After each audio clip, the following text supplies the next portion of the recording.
Olá, seja toda a gente bem-vinda ao É Apenas Fumaça, um programa Fumaça onde se fala sobre a sociedade com quem quer falar sobre ela. Eu sou Margarida David Cardoso. Hoje temos como convidado Mário Guedes, licenciado em Engenharia de Minas e Geoambiente e mestre em Gestão Ambiental. Já trabalhou no setor privado e por duas vezes, entre 2010 e 2013 e depois entre 2016 e 2017, integrou o Conselho de Administração da Empresa Estatal de Desenvolvimento Mineiro, a EDM. Em abril de 2017 foi nomeado Diretor-Geral de Energia e Geologia por indicação do anterior Secretário de Estado de Energia Jorge Seguro Sanches e esteve vários meses em regime de substituição até ser formalmente designado em agosto de 2018 para um cargo para um mandato de 5 anos. Bem-vindo. Olá, muito boa tarde. Em janeiro deste ano, o Ministro do Ambiente e Transição Energética, João Pedro Matos Fernandes, disse isto na apresentação do Plano Nacional de Energia e Clima. Atingir a neutralidade carbónica exige, acima de tudo, uma verdadeira transição energética. O PNEC traduz esta visão para o horizonte de 2030. Em linha com as trajetórias de neutralidade, foram estabelecidas novas metas de redução de emissões, de incorporação de renováveis e eficiência energética para 2030. Elas já foram aqui apresentadas, são muito mais ambiciosas do que as que constam de próprios documentos que se aplicam ao conjunto da União Europeia e destaco, repetindo, 3 números: 45% a 55% de redução de emissões de gases de efeito de estufa, 35% de eficiência energética, 47% de incorporação de renováveis no consumo final de energia. Como é que se garante o cumprimento destas metas quando a principal elétrica a operar no país, a EDP, e a gestora de redes energéticas nacionais, a REN, estão privatizadas? O facto das empresas serem privatizadas, ou seja, o acionista não ser o Estado, não significa que elas não tenham a cumprir regras. Para isso existem reguladores, existe neste caso o regulador AERS, que é o regulador para o setor energético, existe a outros níveis, existe também o regulador da concorrência, para além de outros reguladores que fiscalizam a atividade económica.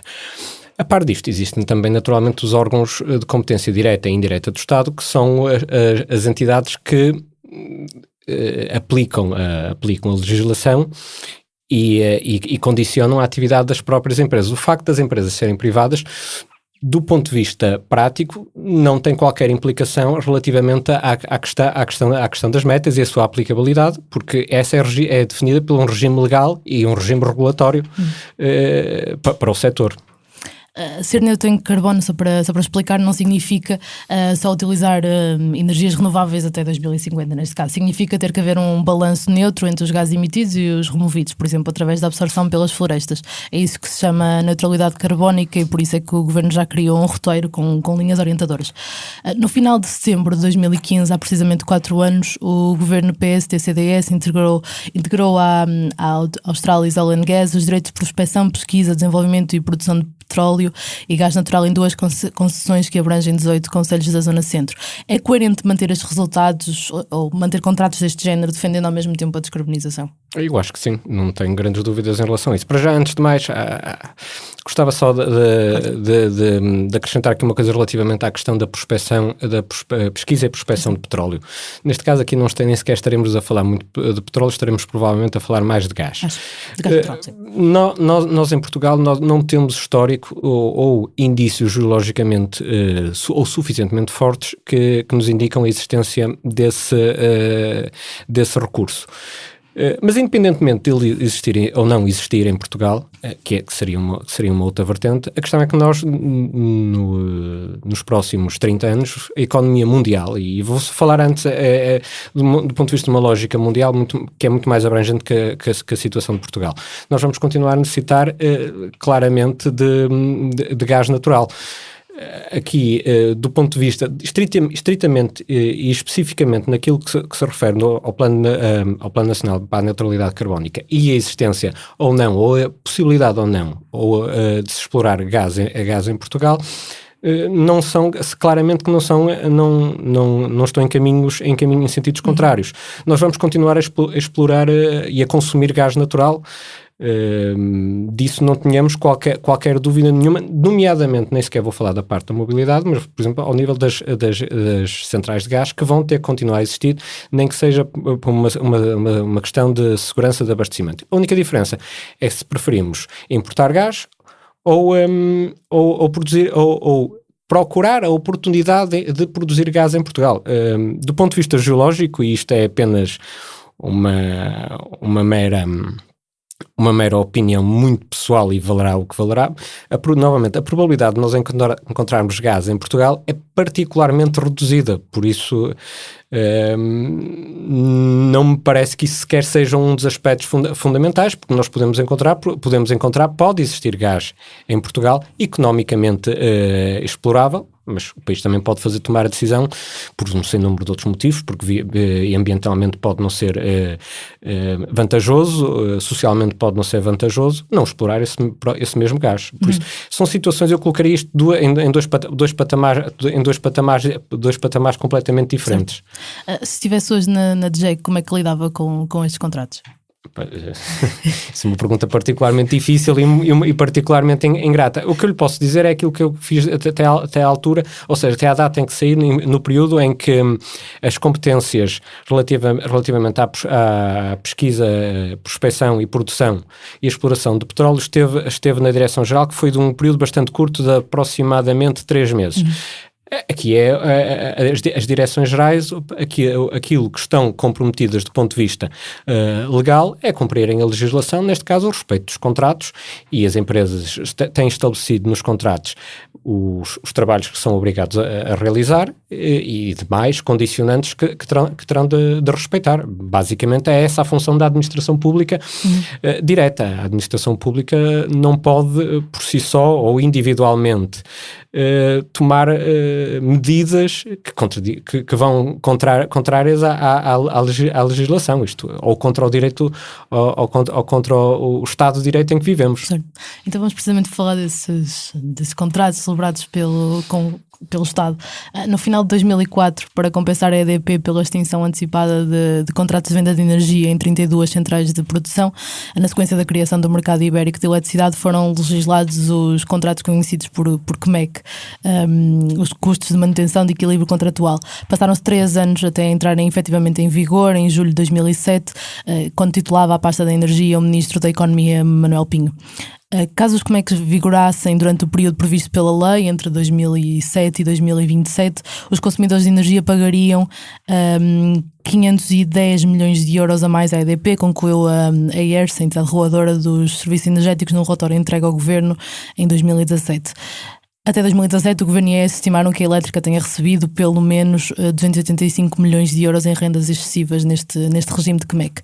Os CMEC eram um bom negócio para a EDP?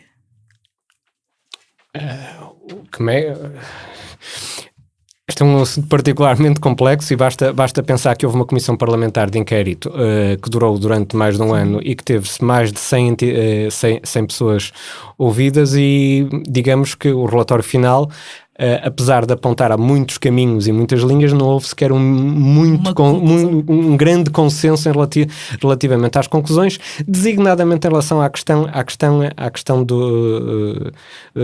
dos CMEC. O que é que eu posso, o que é que neste momento acho que poderemos concluir desta forma? Os CMEC foram claramente um negócio, ou melhor, a forma como foram aplicados os CMEC foram um contrato ruinoso para o consumidor.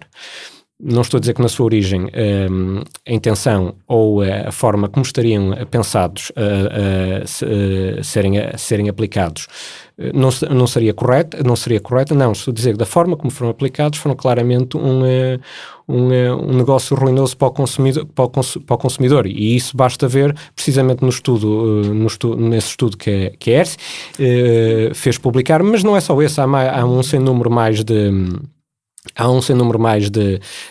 estudos que referem precisamente isso. Por isso, ao facto, e uma das questões que ainda também falta aqui juntar a este vamos chamar bolo, ou esta tempestade, ou esta tempestade, que é o facto de, precisamente na mesma altura, foi criado o regime especial para a produção de energia elétrica, designadamente os concursos das centrais eólicas, cuja a existência em no mesmo espaço temporal, criaram enormes distorções no nosso mercado elétrico. Em que sentido? Basta olharmos para uma coisa. Nós, em 2007,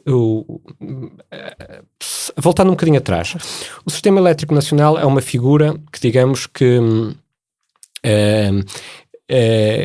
é autónoma do ponto de vista do Estado. O Sistema Elétrico Nacional compreende todas as entidades que estão envolvidas, os produtores, os consumidores, um sem número de entidades, e tem como entidade que basicamente faz a gestão será a ERSE. A ERSE que define, juntamente, de acordo com uma série de organismos, ou propõe a existência das tarifas, ou seja, o valor que a energia que nós consumidor final, iremos pagar, e depois compõe um sem número de outras parcelas que têm que ser pagas às diversas entidades que participam no Sistema Elétrico Nacional. Designadamente, vamos pensar a REN, que é a entidade gestora da rede elétrica, e ao mesmo tempo a entidade responsável pelo transporte da energia elétrica. Ou seja, este transporte de energia elétrica tem que ser remunerado. E este valor que é remunerado, por exemplo, à REN, está incorporado precisamente nas tarifas. As tarifas estão divididas, basicamente, o preço da energia que nos chega à casa está basicamente dividido em 3 componentes. O custo da energia, em si só, os impostos, o IVA, por isso designadamente, e outras taxas aplicáveis, e depois existe uma outra componente que são os CIEGs, custos de interesse económico geral. E é precisamente dentro deste bolo, ou desta fatia do bolo, que são os CIEGs, onde estão incorporados os CMECs, estão incorporado também o sobrecusto da energia, das energias renováveis, provocaram que o país, em 2007, não tivesse déficit tarifário, ou seja, o Sistema Elétrico Nacional não tinha dívida, e que causaram um aumento exponencial da dívida, que atingiu em 2015 o seu valor máximo de 5 mil milhões. Ou seja, nós em 2015 e 2016 não só tínhamos das energias mais caras da Europa, mas também tínhamos um outro facto, que era, digamos, que é a almofada, que é para ser usada politicamente para fazer um controle do valor do valor ao consumidor final da energia, que era o déficit, a dívida tarifária. E aquilo que nós tínhamos em 2015, tínhamos uma dívida tarifária de 5 mil milhões e tínhamos a terceira energia mais cara da Europa. Ou seja, algo não estava a correr bem, e acho que acima de tudo, muito mais importante, ou muito mais fácil nós procurarmos responsabilidades únicas ou uma causa única. Eu diria que isto é um conjunto de causas, e para avaliar o Estado, provavelmente o Estado do Sistema Elétrico Nacional à data é precisamente olhar o facto de ter, em 2015, a energia das energias mais caras da Europa e uma dívida tarifária de 5 mil milhões. Acho que é esclarecedor. Do Estado da situação. Neste cenário fazia sentido a essência dos CMEC? Novamente, os CMEC foram criados, um mecanismo que foi aplicado à data e que foi, na minha opinião, foi aplicado provavelmente de uma forma que distorceu precisamente todo o mercado, e um dos motivos pelo facto de termos uma dívida de 5 mil milhões advém precisamente não só disto, mas de um sem número também de outras conjugações, de outros fatores que em conjugação causaram esta tempestade. Em 2018, na sequência de 2 despachos do anterior secretário de Estado da Energia, Jorge Seguro Sanches, apoiados por informação prestada precisamente pela DGEG, o governo exigiu à EDP que devolvesse ao sistema elétrico 285 milhões de euros pagos a mais pelos contribuintes, através desta alegada sobrecompensação pelo regime dos CMEC que estamos a falar. No final do ano passado, a ERSE revelou que nos próximos 3 anos, e pela primeira vez desde que os CMEC foram criados, a EDP não receberá qualquer valor desta renda anual. Em 2016, uma auditoria realizada pela consultora norte-americana, a Brightel Group, veio confirmar aquilo que a IERS e a Autoridade da Concorrência já tinham apontado, que, estou a citar, as centrais com CMEC oferiam receitas em mercado inferiores àquelas que tinham oferido com uma operação diferente, dando assim origem a uma sobreposição no auxílio do Estado recebido, os CMEC. Esta auditoria estimou que a EDP tinha sido subcompensada entre 46,6 e 72,9 milhões de euros de 2009 a 2014. Se havia esta informação em 2016, porquê que os cortes nos valores a pagar não aconteceram antes? Essa informação não existia desde 2016. Só para corrigindo, isto é um processo bastante complicado. Aliás, o relatório da Brightel Group, cuja a decisão de início da realização da auditoria ainda é do anterior governo, neste caso o secretário de Estado, o Artur Trindade. Já antevendo esta situação, foi contratada esta empresa, a Brightel Group, para fazer precisamente uma auditoria em relação a vários aspectos, mas designadamente em relação aos serviços de sistema. A acompanhar, tendo em conta a especificidade técnica deste tema, que não é nada fácil, foi criada uma comissão de acompanhamento que incorporava representantes da Autoridade da Concorrência, da ERS e, neste caso, da Direção-Geral de Energia e Geologia. E foi precisamente esta comissão de acompanhamento que foi definindo e que foi traduzindo algumas destas conclusões. Exato, aquilo que citei é precisamente o relatório dessa comissão. Como resultado final desta comissão de acompanhamento, que é basicamente já é de 2017, foram colocados vários cenários relativamente à possibilidade de ganhos da EDP, que foram 3 cenários, perante as conclusões, a Direção-Geral que fazia nessa parte, aí já estaria eu. Todo este percurso ocorre, eu não estava presente, não acompanhei o processo. Eu acompanhei o processo mais tarde, quando assumi o lugar de Diretor-Geral, em 2017, em que surge precisamente esta conclusão, em que o cenário que nós apontávamos e que a Comissão de Acompanhamento apontava como sendo o mais próximo da realidade, é precisamente a possibilidade deste ganho de cerca de 72 milhões de euros. A EDP foi ouvida. Tentou-se também, na mesma altura, ouvir também outras entidades, designadamente a REN, que não respondeu. A Brightel Group foram colocadas questões que também não respondeu. E perante esta situação e perante a resposta que a EDP fez à Direção-Geral, o processo estava em análise. Estava em análise quando saiu? Sim, exatamente. Quando estava na Jack, recebeu também um relatório da Inspeção-Geral de Finanças que identificava que a EDP tinha recebido mais de 140 milhões de euros de dupla subsidiação. Ele pediu que explicasse o que era esta dupla subsidiação, como é que isso se processava. Esse é um processo ainda mais complexo, que novamente esse também é um processo que eu, quando entrei em abril de 2017, já estava a decorrer. E é um processo que tem um longo historial. Inicialmente foi identificado pelo anterior Diretor-Geral, identificou essa situação. Basicamente, a legislação, de uma forma geral, a legislação europeia dos quadros comunitários e também a legislação portuguesa proíbe, no caso dos apoios comunitários, da existência de apoios comunitários, que exista um mesmo projeto tenha mais que um apoio, ou seja, tenha mais do que um subsídio.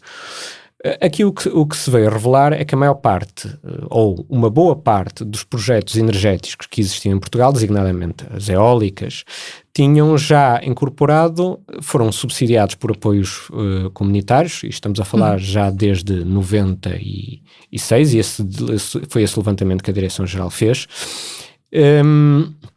mas que ao mesmo tempo, para além desse subsídio ao investimento, tiveram, oferiram depois mais tarde um outro subsídio, que é a tarifa garantida, que também foi identificado como sendo um subsídio. Ou seja, tendo em conta os regulamentos dos quadros comunitários de apoio, a legislação europeia e a legislação portuguesa, esta é uma situação que não poderia acontecer. Ou seja, um projeto não podia ter 2 subsídios, e aqui na prática claramente era o que nós tínhamos. Nós, Direção-Geral, foi um trabalho bastante extenso, que é procurar, no meio deste histórico todo, fazer o levantamento de todos os subsídios recebidos por parte que ocorreram em Portugal a projetos para a produção de energia. E esse levantamento foi feito, foi um levantamento que durou imenso tempo, teve a ver, principalmente que a maior parte dessa informação nem sequer está na Direção-Geral, está ao nível das entidades que gerem os quadros comunitários de apoio. Esse levantamento foi feito, nós identificamos 320 milhões de euros.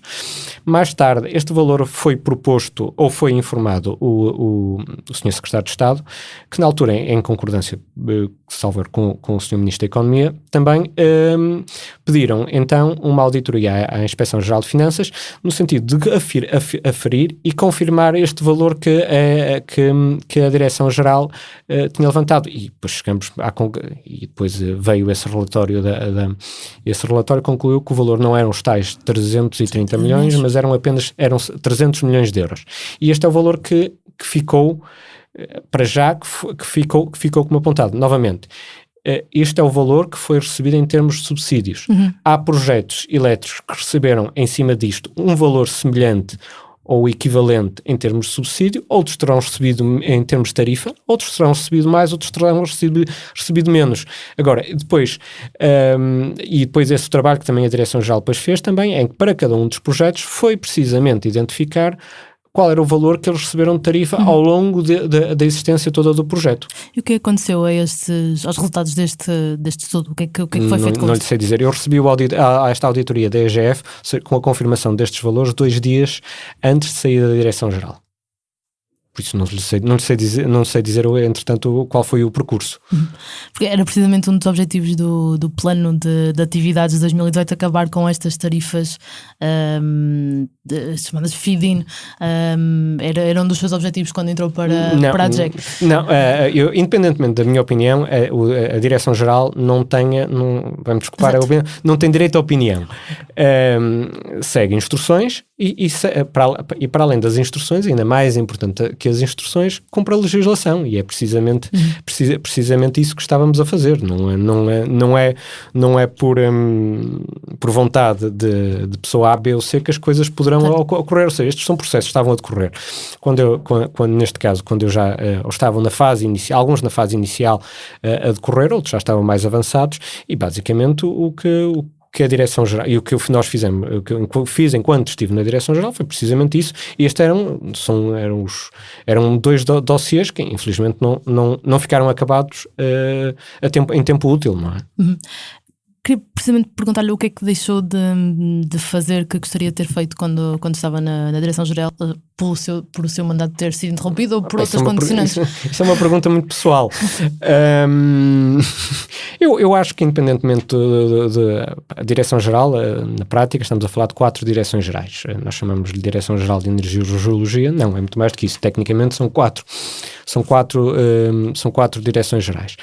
Eu diria que para além destes temas, havia também temas interessantes, designadamente ao nível do setor que para mim tem mais ligações. Acho que era fundamental termos uma nova legislação na parte da indústria extrativa, que acho que é fundamental por um sem número de motivos. Nós continuamos a viver com uma legislação da década de 90 e alguma ainda mais antiga. Temos um sem número de situações que não estavam ou que não estão regulamentadas ou reguladas. Isso era uma das situações, também estava a decorrer esse processo, ou seja, havia um sem número de coisas que não foram acabadas, mas isso é vida, mas isso não... certamente quem lá fica é que tem que manter o caminho ou escolher outro caminho, isso é indiferente. Estas sanções que falamos à EDP ou cortes ou pedidos de devolução de determinados montantes geraram um mal-estar na DGEC? Eu não diria que geraram mal-estar. Depende do que é que podemos chamar mal-estar. Acho que todas as pessoas sabiam precisamente dos assuntos, que trata-se de assuntos bastante delicados, não é? Se causaram mal-estar, não sei, a mim não me causaram mal-estar. Agora, temos a perfeita consciência que são assuntos particularmente delicados, porque estamos a falar de muito dinheiro e de muita responsabilidade, basicamente isso. Quando falamos em mal-estar, acho que as pessoas são compreendem os assuntos com que estão a lidar, não é? Mas acha que esta situação teve a ver com o seu afastamento da JEG, neste caso a substituição na direção da JEG? Acho que não. Acho que, quer dizer, está-me a fazer uma pergunta que é uma coisa particularmente difícil para mim responder. Que é responder por outra pessoa. Quem tomou a decisão, estava no seu pleno direito de o fazer e fê-lo, pronto. Agora, se me pergunta qual é o motivo, não sou eu que lhe consigo dar essa resposta. Porque, só para situar quem não tem esse conhecimento, mas quando o Mário saiu da JEG tinha vários cortes em carteira. A 14 de fevereiro afirmou na Comissão Parlamentar que havia um processo de sanção à EDP por abuso de posição dominante no mercado e que estava praticamente concluído, como já falamos, quando foi exonerado do cargo. Em causa estava esta dupla compensação da EDP Produção. Estava também em cima da mesa a possibilidade de serem exigidos à EDP os tais 72 milhões de euros que falamos, identificados na audiência da Brussels. E em outubro de 2018, Eduardo Catroga, membro do Conselho Geral e de Supervisão da EDP, indicado pela China Tree Gorges, a maior acionista da elétrica, admitiu numa entrevista ao jornal online Eco que, e estou a citar, há alguma indignação dentro da empresa dos acionistas em relação ao governo. Há esperança que seja passageiro porque a confiança é um elemento determinante. Sente que a EDP correu consigo da JEG? Não, novamente, quem efetuou o despacho de exoneração é que é o autor. Agora, novamente, esse tipo de perguntas eu consigo imaginar que possa ser um tema relativamente interessante, mas eu não consigo dar respostas por atos de outras pessoas, muito menos em função das suas intenções. Percebe que há um clima de uma série de coincidências de daí surgir esta pergunta, não só feita por nós, mas como o Mário já foi várias vezes questionado sobre isto, não é? Sim, mas eu novamente mantenho a mesma posição.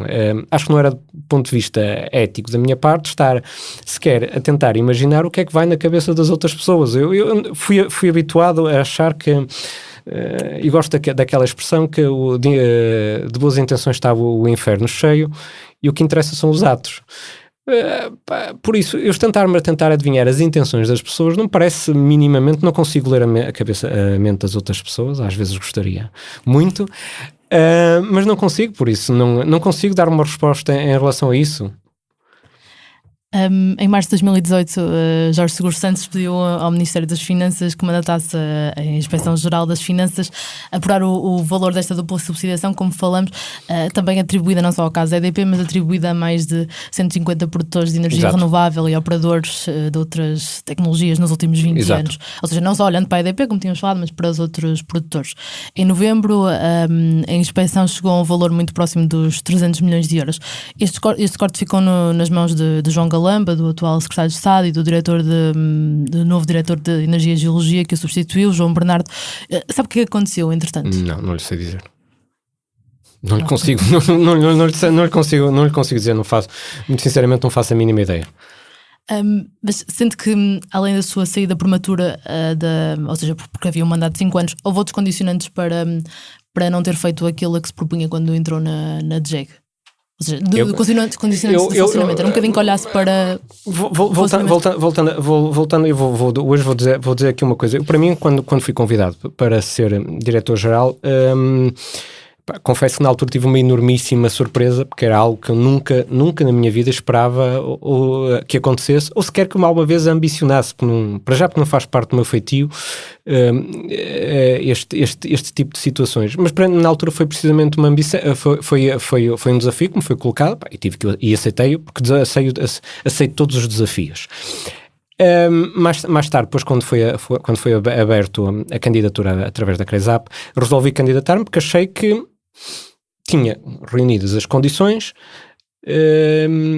para fazer algo de positivo e de fazer avançar em muitos aspectos, não só o setor, mas a direção geral, mas acima de tudo o setor da energia e o setor da indústria extrativa. E foi nesse caminho que segui, ou seja, quando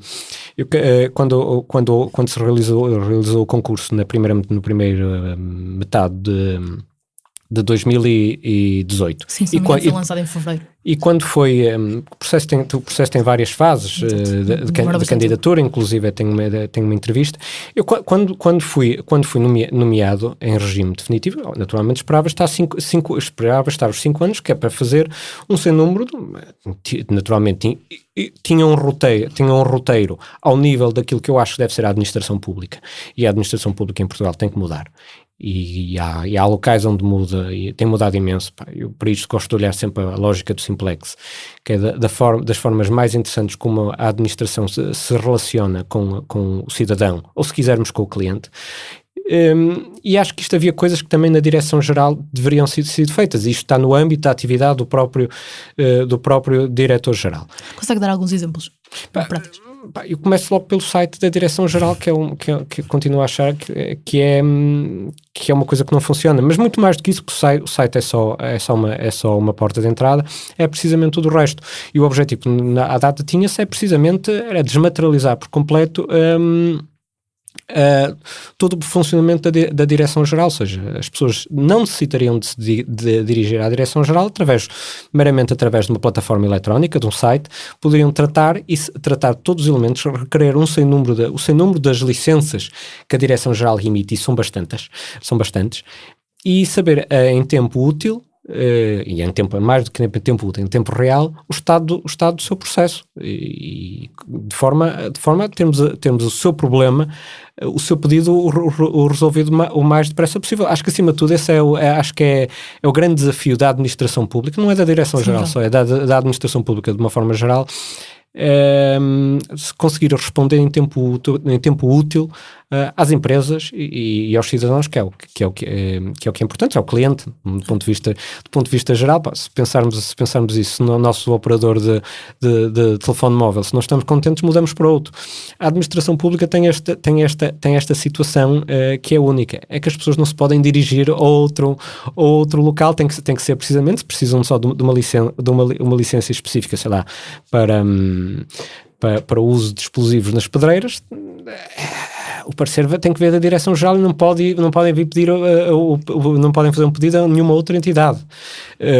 Ou seja, esta condicionante que para mim é muito importante. Em relação àquilo que me estava, às coisas que ficaram a fazer, naturalmente que fica muita coisa por fazer, quando o nosso horizonte é de 5 anos e depois ele acaba por ser muito reduzido, naturalmente ficaram muitíssimas coisas por fazer. À semelhança do que aconteceu com a energia eólica na década passada, o atual governo impulsionou uma vaga de investimentos em energia fotovoltaica através de leilões. Em julho, o primeiro leilão de energia solar em Portugal contou com 64 empresas interessadas em comprar algum dos 22 lotes que se concederam o direito de ligação à rede de 1.400 megawatts de novas centrais solares. Só para ter uma ideia, este é cerca do dobro da capacidade fotovoltaica que o país tem hoje em operação. É bastante mais. O cumprimento de metas das renováveis passa mais por este tipo de leilões, na sua opinião? Antes disso, o leilão é um mecanismo. Eu gostava de pegar aqui numa situação que acho que parece uma situação mais importante que nós temos tido nos últimos 7 anos. Que é a emergência da tecnologia da energia fotovoltaica, da solar fotovoltaica. Normalmente, quando falamos de solar, estamos a falar da fotovoltaica. Existem outras tecnologias, mas a fotovoltaica é mais interessante, porque revelou-se, teve uma novidade enorme, que é precisamente os custos operatórios e os custos de investimento caíram em pico em Portugal e caíram em pico em todo o mundo. Ou seja, aquilo que nós pensávamos que basicamente íamos estar sempre muito dependentes simplesmente de algumas tecnologias renováveis, não, temos uma absoluta novidade, que é a energia fotovoltaica, a preços extraordinariamente acessíveis e cada vez mais baixos, sabendo que Portugal temos um grande potencial para essa mesma produção. Ou seja, esta é a verdadeira novidade, que era aquela, eu diria que esta era a situação com a maior parte dos operadores do mercado, e acima de tudo a maior parte, todas as pessoas que acompanham o setor da energia nunca estariam à espera. Isso foi a verdadeira surpresa, foi o surgir desta tecnologia no mercado a preços competitivos, inclusive é mais baixo que outras tecnologias ditas tradicionais, como designadamente que o gás, e que e que o carvão. Esta foi a verdadeira novidade. E o que nós tivemos nos últimos anos, ou seja, basicamente desde 2016, o país já conseguiu licenciar cerca de 3,2, grosso modo, mais de 3,2 gigawatts de energia fotovoltaica. Só para termos uma ideia, isto é basicamente quase 3 vezes, é um bocadinho mais, não chega a 3 vezes, mas podemos assumir 3 vezes a capacidade instalada em Sines, da central de Sines, ou seja, é um valor absolutamente brutal. É óbvio que a central, não podemos olhar que se temos 3 vezes Sines, podemos desligar Sines, não. Porque Sines consegue funcionar 24 horas e a energia fotovoltaica, por razões óbvias, não consegue trabalhar em 24 horas. Mas esta novidade no setor acho que vai permitir um grande avanço para o consumidor português ter acesso à energia mais barata e, acima de tudo, a energia limpa. Um bocadinho em contraponto, até agora temos tido sempre uma energia com o custo muito elevado. A par disto, a questão do leilão, para mim, é meramente um mecanismo que poderia ser como outro qualquer. Provavelmente a questão que pode ser, que já não será tão unânime, é o facto de existirem tarifas feed-in, ou seja, em parte desta produção que foi licenciada, mas isso é uma situação normal. Aliás, nós conseguimos ver há aqui um outro aspecto também interessante, tem a ver com o valor que muitas pessoas acharam surpreendente, o valor que as empresas que pagaram nestes leilões. Não pagaram, que vão receber como se consideram que é um valor muito baixo. Eu vou dizer que isto é das surpresas mais agradáveis que nós podemos ter. E por isso simplesmente vem confirmar aquilo que todos nós já sabíamos, que cada vez mais a energia solar vai ser um dos principais fatores na produção da energia elétrica, e que nos vai ajudar imenso nesta transição energética. Exato, só para contextualizar, a proposta mais baixa precisamente nestes leilões, os preços baixaram de uma forma que até surpreendeu as expectativas do governo, e a proposta mais baixa foi de 1/3 da licitação de 1/3 do preço base da licitação, que era 45 MWh, e a oferta fixou-se em apenas 15 euros, não chegou a 15 euros, 14,8 euros. Com o investimento público nas energias renováveis vamos ter mais riqueza, vamos reduzir a dependência energética e vamos ter eletricidade mais barata, como disse ontem. Estamos a gravar no dia 18, por isso disse no dia 17. João Galamba, concorda? Sim, vamos ter, não temos grandes dúvidas em relação a isso. Aliás, novamente, um dos principais fatores de perda de competitividade de Portugal historicamente é o facto de não ter capacidade de gerar e não terem fontes endógenas de energia. Por alguns motivos, os países que ganharam a Revolução Industrial, ou os primeiros a ganharem a Revolução Industrial, sempre foram países que tinham energias próprias. Ou seja, surge em Inglaterra a Revolução Industrial, um dos aspectos, não só os aspectos económicos, culturais, científicos e todo o ambiente que existia na Inglaterra no século XVIII, mas existia também uma outra situação, é que existia no país de Gales, existia carvão.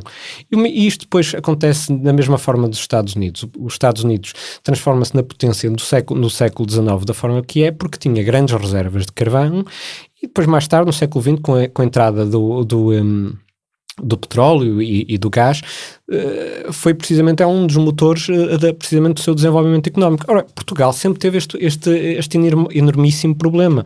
Nós, basicamente, historicamente, tivemos 2 minas de carvão, mas são 2 minas de carvão que eram particularmente pequenas e cujo carvão não era de elevada qualidade, que foi a mina do Pejão e a mina de São Pedro da Cova. E sempre tivemos que pagar como um fator da nossa competitividade não termos fontes de energias próprias. O facto de o advento do solar e o advento da energia eólica, juntamente com as outras fontes de energia renováveis, que também existe um sem número de outras tecnologias, é claramente uma oportunidade para o país. Significa que nós, a médio prazo, esse fator de competitividade que nós temos, que funciona contra nós, designadamente a países de pequena dimensão ou de dimensão semelhante, como é a Holanda ou como é a Dinamarca, que tem uma componente importante 20% do seu PIB ou da sua competitividade vem precisamente do facto de terem gás ou terem petróleo, nós vamos ultrapassar esse obstáculo. Por isso, há claramente um fator muito importante para a competitividade do país, e não é daqui a 5 anos, não é daqui a 10 anos, é daqui a 50 anos que nos permite ser um país competitivo. É óbvio que a juntar isto temos que juntar um sem número de outras coisas, mas esta é fundamental. O que é que pode afetar os preços da energia elétrica no futuro? Muitas coisas. Para já nós temos eu continuo a achar que nós ainda temos aqui apesar das as incertezas terem vindo a diminuir, acho que cada vez que conseguimos compreender, podemos conseguir compreender muito mais em termos de energia, designadamente para a produção de energia elétrica, quais são os fatores que vão ser fundamentais. Nós neste momento diria que do ponto de vista estratégico a médio prazo, Portugal encontra-se numa situação bastante vantajosa relativamente à produção de energia elétrica. Vamos ter uma fortíssima componente de energia solar, que vai ter um preço bastante baixo. O mesmo se passa com a energia eólica e, entretanto, onde acabar os contratos com tarifas feed-in na energia eólica. Isto vai promover claramente uma forte baixa do preço. E se tudo correr bem, nós iremos também eliminar a dívida tarifária, pela qual temos que continuar a pagar juros todos os anos. É que não só temos os 3 mil milhões, que atualmente a dívida está a cerca de 3,2 mil milhões de euros, temos que pagar juros também sobre esta dívida. Se nós conseguimos baixar isto tudo do ponto de vista de energia, da produção de energia elétrica, nós vamos dar um grande salto em relação ao que nós éramos há 20 anos atrás. Agora, energia não é só isto, não é só a produção de energia elétrica, existem também as outras componentes, designadamente que é a mobilidade, e basta nós percebermos, entretanto, com este acontecimento, com este ataque às refinarias na Arábia Saudita, o que é que isto significa do ponto de vista mundial, e as sensibilidades que o setor da energia tem, basta ver isso, sabendo uma coisa que é certa, o mundo não vai prescindir da produção de petróleo. Não falou aí, por exemplo, das barragens, a redução da disponibilidade hídrica em Portugal nos próximos 30 anos, isto é segundo um cenário mais otimista apresentado no roteiro para a neutralidade carbónica do Governo, diz que vai significar uma quebra da redução hídrica sem bombagem, que pode ser de 9% face a 2020, ou seja, entre 2020 e 2050, haver aqui uma redução de 9%. Isto é um problema, é uma questão, ou seja, vamos deixar de considerar as barragens como um potencial estratégico? Não, as barragens têm que continuar a ser um potencial estratégico por um sem número de situações. Para já, tudo é questão relacionada com a parte do abastecimento de água e do uso da água, quer seja para o uso humano, quer seja para a agricultura, por um sem número de atividades industriais. Esse é o primeiro uso das barragens, e é para isso que a água é armazenada. Um outro fator que surge com isto é precisamente que é uma externalidade. Na prática acaba por ser uma externalidade, mas é uma externalidade com muitos números, ou com muitos euros, que é o facto de também terem a possibilidade de produzir energia elétrica. Do ponto de vista de segurança de abastecimento do país, as barragens são fundamentais. Principalmente conseguem funcionar muito bem como serviço de backup, ou seja, de apoio à energia eólica. Que é que isto, traduzir isto para uma linguagem um bocadinho mais simples. A produção de energia eólica é variável em função do vento e tem naturalmente uma componente de imprevisibilidade. Se de um momento para o outro, imaginemos no espaço de 5 minutos, acaba a produção de energia eólica, porque o vento deixou de correr, necessitamos ter uma energia alternativa que consiga vir entrar no sistema a produzir. Historicamente, quem cumpre este serviço de backup é precisamente as barragens. Vamos só pensar no seguinte, que razão é que as centrais de carvão ou as centrais de gás têm alguma dificuldade em servir de backup? Uma central a gás demora cerca de 45 minutos a funcionar, entrar em funcionamento. Uma central a carvão cerca de 2 horas. Uma barragem não, é abrir a comporta e ela imediatamente estará a produzir energia. Daí o facto de funcionarem muito bem em contraponto com a energia eólica. E para além depois tem outros aspectos, que é o facto de poder-se fazer bombagem em períodos em que há energia elétrica a mais, ou seja, consegue-se fazer bombagem, ou seja, armazenando energia do ponto de vista de forma energia potencial. Ou seja, a esse nível as barragens vão continuar a ter no sistema elétrico nacional, terão de ter sempre um aspecto fundamental. Ainda sobre energias renováveis, a EDP prepara-se para vender 6 barragens na bacia hidrográfica do Douro. De acordo com os preços, estão para venda as centrais de Bem-Posta, Picote, Miranda, Feiticeiro, Baixo Sabor e Foz Tua. No plano estratégico de 2019 e 2022, apresentado aos investidores e jornalistas em março em Londres, o presidente da EDP, António Mexia, já fazia referência à intenção de encaixar 2 mil milhões de euros nos próximos meses com a venda de ativos na Península Ibérica. Faz sentido que uma empresa agora privada faça negócio com estruturas construídas ou financiadas com dinheiro público? Essa é uma questão particularmente sensível. Ora bem, há aqui uma coisa que nós temos que perceber. A partir do momento que o acionista Estado resolveu privatizar a EDP, resolveu vender o seu ativo, esta situação é absolutamente normal que aconteça, não tem nada de particularmente surpreendente. O mesmo pode não se colocar do ponto de vista do Estado. O Estado pode deixar por um sem número de outras situações que, se venderam uma segunda entidade e essa segunda entidade não cumpra as necessidades ou os requisitos, também tem essa possibilidade de bloquear o negócio. Ou seja, há vários níveis. Este é um negócio, certamente é um negócio que, assim, sem refletir muito no assunto, diria que logo à partida temos as questões relacionadas com a concorrência, e para isso existe a autoridade da concorrência. Existem as questões relacionadas com a gestão do sistema elétrico nacional, e para isso existe a ERSE. Mas, novamente, muito mais importante do que isso tudo são as questões relacionadas com a utilização da água. E para isso existe uma entidade também reguladora, que é a ERSAR, que também terá um papel nisto. Em relação à questão que me coloca do ponto de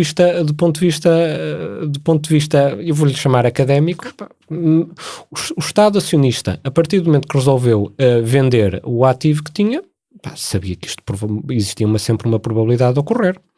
Pois é, porque aqui coloca-se a questão do direito à água, de gerir albufeiras, de navegar nestes troços no rio que aqui passam a ser decididos por capitais privados, não é? Não são definidos porque eles existe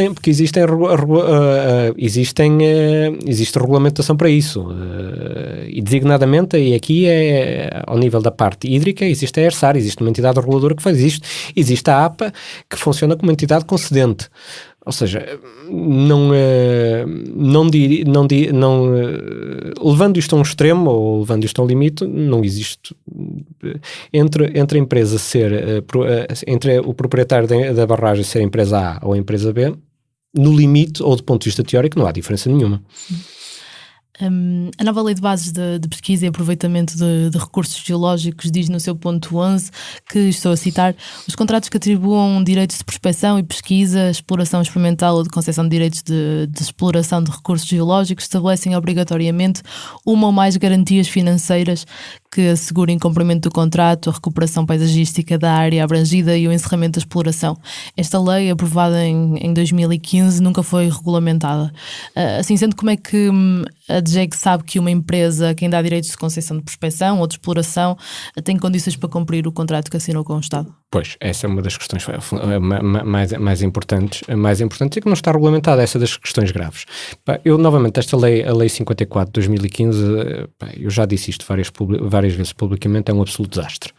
É um absoluto desastre, para já, porque está desenquadrada da realidade. Tecnicamente está mal feita, apesar de ter sido aprovada, não terá sido por unanimidade, mas com nenhum voto contra na Assembleia da República, mas é um absoluto desastre porque, para além dos erros técnicos, tem um sem número de situações que ficaram absolutamente no vazio. Fazem situações em que fazem parte de uma lei de bases, situações que deviam estar regulamentadas ao nível de portaria, que é uma coisa que não faz rigorosamente sentido nenhum. Tem erros técnicos. O facto de limitar o prazo máximo para a prospecção e pesquisa em 5 anos, isto mata qualquer projeto mineiro. logo à cabeça. Ou seja, só um projeto esteja num estado muito avançado é que consegue fazer o investimento suficiente para atingir a viabilidade económica em 5 anos. Mas há a possibilidade de prorrogação desse prazo? Não há. A legislação é muito clara, marca os 5 anos. É absolutamente claro, mas isto é um erro. Estou a falar de prospecção. Certo. Isto do ponto de vista da abordagem do negócio, é um absoluto desastre. Há empresas que deixam de fazer prospecção em Portugal porque este prazo é muito apertado. Naturalmente. Vou-lhe dar o exemplo que eu já estive envolvido em vários projetos e houve várias situações onde as empresas olharam para um projeto e alvos do ponto de vista mineiro relativamente interessantes, mas tem uma componente de risco bastante elevada e tem um investimento bastante elevado e tem um prazo para se cumprir. Do ponto de vista histórico, e vou dizer isto é um número que é histórico, não é só aplicável a Portugal. Um projeto de prospecção em média demora cerca de 10 a 15 anos. São projetos longos, de elevadíssimo risco e que com um sem número de meios e mobilização de meios que não são comportáveis em 5 anos. Isto é logo uma das situações à cabeça. Mas para além desta, existem outras questões mais graves, que é o facto de ter saído a lei de base e não ter saído uma regulamentação. E quando falo regulamentação não é... Porque existe a regulamentação a que ainda existe de 1990. Essa ainda está em vigor. Essa que vigora. Mas a questão é que já a legislação em 1990 não foi acabada. Ficou a meio, porque faltam um sem número de outras situações que têm sido que nunca foram alvo de regulamentação. E precisamente, ou seja, a situação mantém-se. A questão que me colocou é precisamente das questões mais sensíveis, mas vamos a coisas até, às vezes até algo caricatas, não é? A legislação de 90 diz que a empresa, quando pede uma concessão de exploração, tem que apresentar um contrato, um estudo de pré-viabilidade. Mas falta-lhe a definição, do ponto de vista geral, o que é um estudo de pré-viabilidade. Um estudo de pré-viabilidade, se for um banco, os bancos também pedem às empresas um estudo de viabilidade ou de pré-viabilidade económica. Isto normalmente são documentos que terão 200, 300, 500 páginas. E só a parte dedicada precisamente a esta parte, especificamente, digamos, que à matemática do valor do projeto, são umas larguíssimas dezenas de páginas. Nós também posso fazer umas contas e apresentar e provar a viabilidade de um projeto num parágrafo. Ou seja, trata-se, ou seja, com a inexistência desta regulamentação, isto deixa uma enorme discricionariedade que não é simpático para ninguém, a começar pelas próprias empresas que não querem isto. Isso, e depois para a entidade que tem que avaliar isto, que é o Estado. Exato, mas o trabalho do Diretor-Geral da Energia e Geologia é, como dizem, em grande medida discricionário, neste sentido. Cabe decidir... que a administração pública tem serviços técnicos que fazem a análise, mas depois é o diretor-geral que tem que validar essas situações ou não. E em muitos aspectos estamos perante esta situação em que faz-se análise às vezes um bocadinho do vazio. Isto dá origem à discricionariedade, que isto é uma coisa que ninguém quer. Quando estava na DGEC, estava sempre seguro de que as empresas a quem entregou o direito de concessão tinham capacidade de cumprir o contrato? Eu, quando estive na Direção-Geral, a outorga dos direitos é da competência do Governo.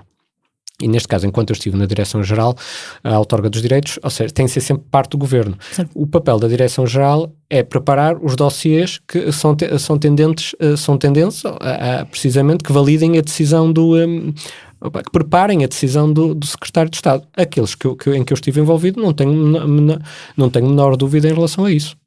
Mas cabia-lhe assim, ou seja, este processo era difícil para si por não haver precisamente esse fundamento na lei? Sim, é particularmente difícil. É particularmente difícil porque, acima de tudo, há uma coisa que devemos preservar. Para além da legalidade, mas aqui estamos a viver num vazio de legalidade, ou próximo de um vazio de legalidade. depois há situações que é a própria concorrência e de justiça entre os cidadãos e, neste caso, entre as empresas, que elas têm que ser tratadas por igual, e nisso eu tive sempre esse cuidado. Mas pode vir um diretor-geral que faça diferente, ou seja... Naturalmente, como houve outros no passado que fizeram de uma forma diferente, disso não tenho a menor dúvida.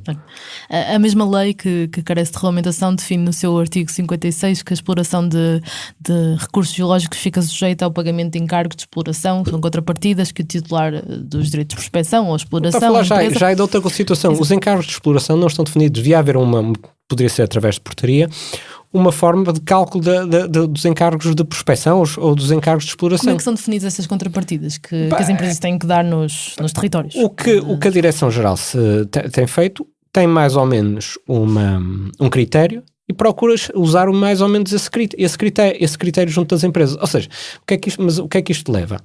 Isto é um critério não escrito. É um critério que vem da prática, que tem a ver com o histórico. Novamente, isto para as empresas é a pior coisa que pode haver. Para um investidor estrangeiro que chega a Portugal, que não conhece Portugal, tem dificuldades com a língua, tem dificuldade em compreender este vazio, isto é um fator de risco que aumenta-lhes e isto é um setor em que o risco onde a imprevisibilidade é a pior coisa que pode haver. Eu costumo dizer, quando temos uma má notícia, essa é urgente dar. As boas notícias podem-se dar. E não há nada pior que não haver notícias. Mais vale uma má notícia que não haver notícias. E esta é uma das situações que causa precisamente a imprevisibilidade dentro das empresas. Isto juntamente com outras. Ou seja, isto é importante que esteja definido precisamente um critério que, a partir da empresa, quando sabe que vai investir em Portugal, sabe que o valor vai ser este e o investimento, o valor que vai ter que pagar é este. Relacionadamente com estes aspectos, digamos, mais burocráticos da atividade. Mas isso também se aplica à fiscalização, quando a DGEC tem que fiscalizar determinada obra, neste caso estamos a falar de exploração mineira, isto também estão por definir alguns critérios de fiscalização? Estão por definir. Agora, o que é que a Direção-Geral, o que é que os técnicos fazem? Tem um histórico e comportam-se em função desse histórico. Com a ausência de mais meios, terá de ser feito dessa forma. Esta foi uma das questões muito levantadas quando em novembro de 2017 roeu uma estrada por cima de Pedreira em Borba e a derrocada de terras provocou a morte de 5 pessoas. Se houvesse uma maior regulamentação da fiscalização e se houvesse uma fiscalização mais eficaz, isto teria acontecido? Novamente, eu não conheço o caso em concreto, por isso não consigo falar especificamente em relação ao caso.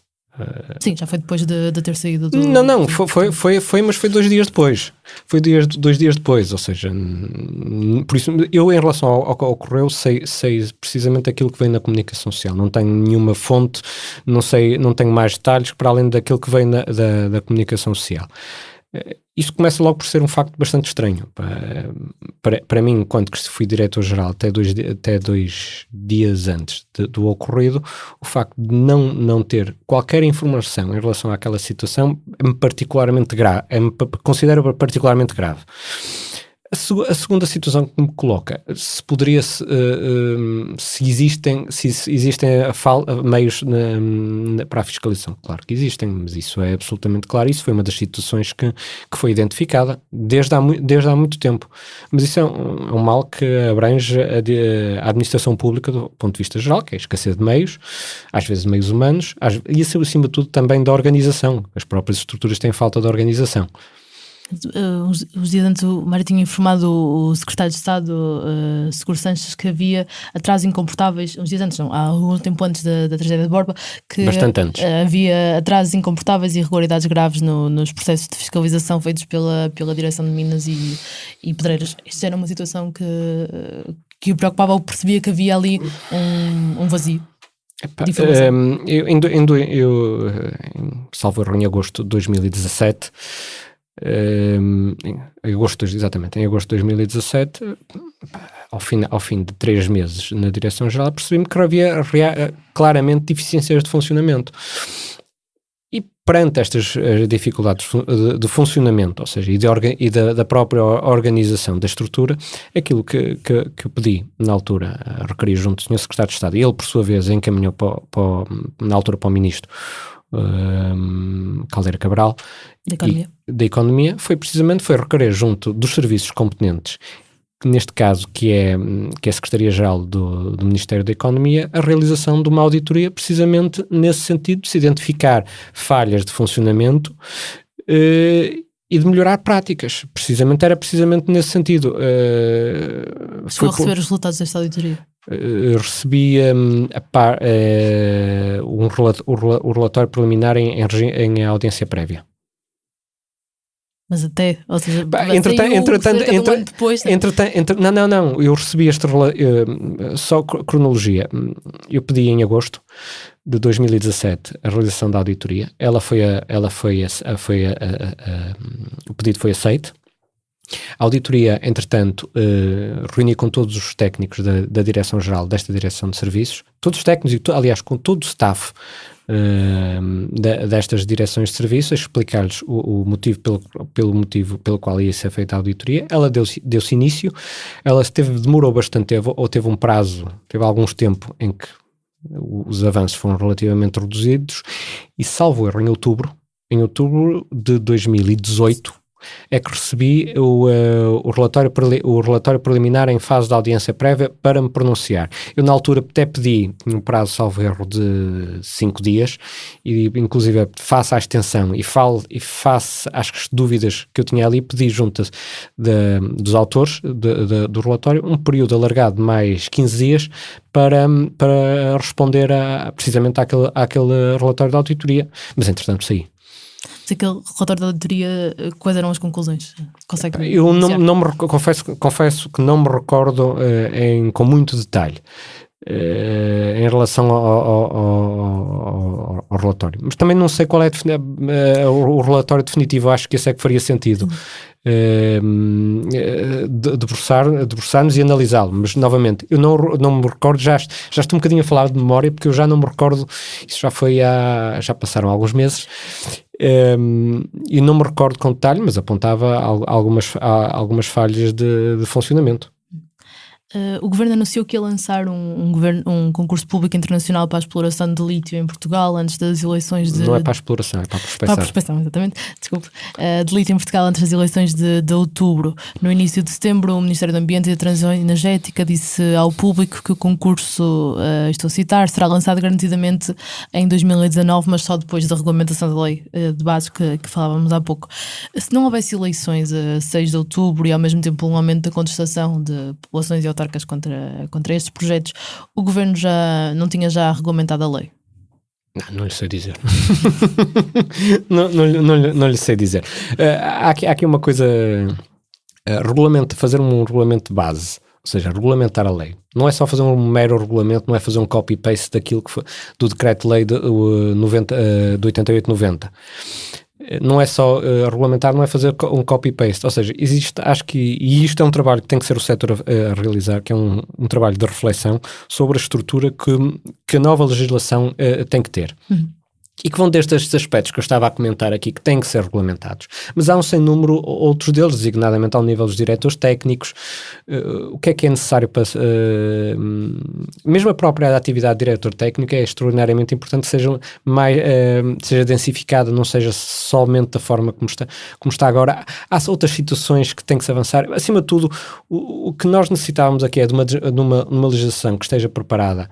Eu vou dizer esta frase, que é uma frase que às vezes soa muito bem. O que nós precisávamos era de uma legislação simplex, seja abrangente, que desse transparência ao setor, mas que fosse simples e que fosse passível de ser desmaterializada. Acima de tudo, é isto que nós precisamos da legislação. Agora, para mim, o que me parece grave neste momento, e por isso é que me parece que os prazos de fazer uma legislação a curto prazo sejam difíceis, apenas pelo simples facto. Isto é um trabalho que exige muita reflexão. E uma reflexão alargada de todo o setor. Não é só uma pessoa que é capaz, ou um conjunto restrito de pessoas que seja capaz de fazer isto. Não, isto tem que envolver todos os atores da indústria extrativa. E quando falo todos os atores, não falo só da administração pública direta, que é a Direção-Geral, que é a responsável, mas isto também tem que envolver as universidades. Em alguns aspectos são muito importantes. Não é só em todos, mas em alguns aspectos são importantes. Naturalmente o Laboratório Nacional de Energia e Geologia, as empresas, as associações empresariais dos diversos setores. Nós aqui que estamos a falar, estamos a falar de um sem número, estamos a falar de setores completamente diferentes. Estamos a falar dos técnicos, estamos a falar dos trabalhadores ao nível dos sindicatos, é importante envolvê-los nisto, ou seja, tem que ser feita numa lógica abrangente e que seja olhada acima de tudo. Acho que acima de tudo para isto ainda nos falta um bocadinho, antes de chegar à legislação, acho que ainda nos falta fazer uma coisa, e isto é a responsabilidade do setor, é sabermos que setor é que nós queremos para daqui a 30 anos. Normalmente este tipo de legislação normalmente duram 20, 30 anos. E é perceber o que é que nós queremos que o setor mineiro seja em Portugal daqui a 30 anos. Ou seja, necessitamos ter uma visão. E acho que acima de tudo acho que falta um bocadinho essa visão. E a par disto, pois, há coisas que temos que se trabalhar ao nível da lei de bases que têm que ser alteradas, designadamente esta que eu falei do limite dos 5 anos para a realização dos contratos de prospecção. Há pouco falava que a nova legislação tem que dar transparência ao setor. O que é que queria dizer com isso? Transparência é dar previsibilidade. Quando falo em transparência é previsibilidade, ou seja, não voltando atrás, aquilo que eu já tinha referido, o investidor quando chega e quando pede a atribuição de uma concessão para a prospecção, tem que saber, ele tem que facilmente prever que num prazo de 3, 4, 5, 6, 12 meses esteja em condições de estar no campo a fazer os trabalhos de prospecção. Isso, quando falo de transparência, é isto. Mas também depois aos outros níveis, que também sejam envolvidas também os municípios, que também seja importante que haja acesso público, da atividade de prospecção ao público em geral. Pois, ia perguntar se acha que as empresas de prospecção mineira têm também um problema de transparência? Falando do lado da empresa. Não, há aqui uma coisa que nós temos que perceber, e isto é um problema, é uma característica da indústria mineira. De uma forma geral, a indústria mineira é uma indústria tímida. O que é que eu quero dizer com isto? É uma indústria que está habituada a trabalhar um bocadinho isolado, no sentido que não tem necessidade de fazer publicidade, porque os produtos, as empresas que produzem concentrado de ferro ou de cobre, vendem os seus produtos em bolsa, designadamente, ou seja, não são como uma petrolífera que tem que ir ao consumidor final, ou seja, tem uma característica ligeiramente diferente a esse nível. Mas isso mudou, há muitas geografias, esse paradigma mudou por um sem número de situações, porque precisamente estamos a falar de exploração de recursos públicos, são recursos estratégicos e que definem muitas vezes os caminhos dos países e a riqueza dos países durante largas décadas. Mas isso mudou nas empresas que operam em Portugal? As empresas que operam em Portugal são muito poucas, ou com a exclusão das 3 minas ativas, designadamente a Somincor, a mina de Neves Corvo, a mina da Aljustrel e a mina da Panasqueira. Todos os outros são tudo empresas muito mais pequenas. Eu diria que nestas 3 empresas houve claramente uma mudança de paradigma, a começar pela Somincor, que agora é propriedade desde há mais de 10 anos, que é propriedade da Lundin Mining, tem claramente uma política de transparência. Aliás, se visitarmos o site da Lundin, estão lá um sem número de dados relativamente à atividade da empresa e da própria envolvência que tem com as comunidades. Isso existe. Isso existe e existe. Quando falo dessa transparência, isso existe. Agora, de uma forma geral, é importante, voltando atrás, por isso é que eu ia voltar à parte que é um setor tímido. A maior parte das pessoas muitas vezes não vêm algumas das práticas extraordinárias quer do ponto de vista ambiental, quer do ponto de vista social, que a indústria faz, e faz no mundo inteiro. Há uma mina, há um aspecto muito interessante, que há uma mina de cobre, a mina de Las Cruces, que fica em Sevilha. É uma mina que explora, é uma mina a céu aberto, e que na sua construção teve que interromper um aquífero. O que é que a mina fez? Colocou uma estação de tratamento e de bombagem de água que transporta a água de uma das partes do aquífero para a outra. Ou seja, faz o tratamento da água e volta a injetá-la no aquífero. Isto é uma situação, ou seja, a água que é injetada novamente do aquífero tem muito melhor qualidade que na sua qualidade que teria na sua origem. Ou seja, isto são trabalhos, de ponto de vista técnicos, megalómanos, que é particularmente complicado fazer isto, principalmente devido à elevada quantidade de água e aos meios envolvidos, mas faz isto, são situações que são realizadas. E como exemplos destes há muitos pelo mundo inteiro. Agora, o setor tem, isso falando novamente do setor, o setor tem alguma... tem sempre algum medo de colocar muitas destas boas práticas que fazem. Vamos por um sem número de países, de geografias do mundo, designadamente na Austrália e no Canadá, que para mim, são os países que nós devemos olhar como relativamente às práticas ambientais. Tem situações absolutamente extraordinárias e com projetos que os outros setores deviam olhar para lá para vermos o impacto, e às vezes como coisas simples conseguem ter um impacto muito importante nas pessoas. E deste ponto de vista, as empresas que operam em Portugal, não só essas maiores, mas também as mais pequenas, têm este tipo de preocupações? As outras empresas são muito pequenas, são muito pequenas e são de reduzida dimensão, e eu diria que funcionará caso a caso. Eu vou dizer já, os diversos projetos de prospecção que trabalhei, e já foram alguns, eu vou dizer que nunca tive qualquer problema com qualquer população, com qualquer entidade, com qualquer proprietário de terreno. Nunca tive, aliás, até tive situações que foram absolutamente contrárias, no sentido contrário. Mas isso tem a ver com a postura das próprias pessoas, se a capacidade, quer ter a capacidade de comunicar e explicar o que é que se está a fazer, porque um projeto de prospecção é uma coisa relativamente, na sua base, é relativamente simples, depois tecnologicamente pode ser uma coisa, ou em termos de conhecimento científico, pode ser uma coisa particularmente complexa. Mas é preciso explicar às pessoas, e Portugal tem na sua base uma forte componente mineira. Nós somos um país mineiro, até 1984 éramos claramente um país mineiro. Isto entretanto foi-se perdendo, mas as pessoas têm capacidade de compreender precisamente esta lógica. A regulamentação da Lei de Base de 2015, segundo o Ministério, vai também consagrar os princípios de green mining, do que diz respeito à eficiência energética, hídrica e dos materiais. O green mining, pode-se traduzir por mineração verde, é uma expressão que a indústria mineira usa para fazer greenwashing. Eu não sei o que é green mining, sou muito sincero. Muito sinceramente não sei o que é green mining. Mas pronto, acho que do ponto de vista... Pode existir mineração verde, neste sentido que... Sustentável, naturalmente ela existe. E naturalmente que ela existe. Não tínhamos qualquer dúvida em relação a isto. Há uma coisa que a indústria percebe e sente. Sabe que tem um grande impacto do ponto de vista ambiental. E também tem outra característica, sabe que esse impacto ambiental é limitado no tempo. O que é que eu quero dizer com isto? Uma mina, quando abre, ela já tem planeado o seu encerramento.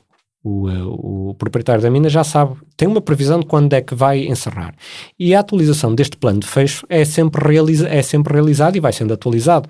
Inicialmente, de uma forma geral, todos os projetos apontam para 15 anos, o que é normal é que depois se estendam e as minas possam ter uma atividade, pode ser mais longa, até 50, 60 anos, algumas até muito mais do que isso. Mas têm absoluta consciência disso. E também sabem que quando encerrarem, normalmente toda aquela área que foi afetada ou que foi intervencionada tem que ser devolvida.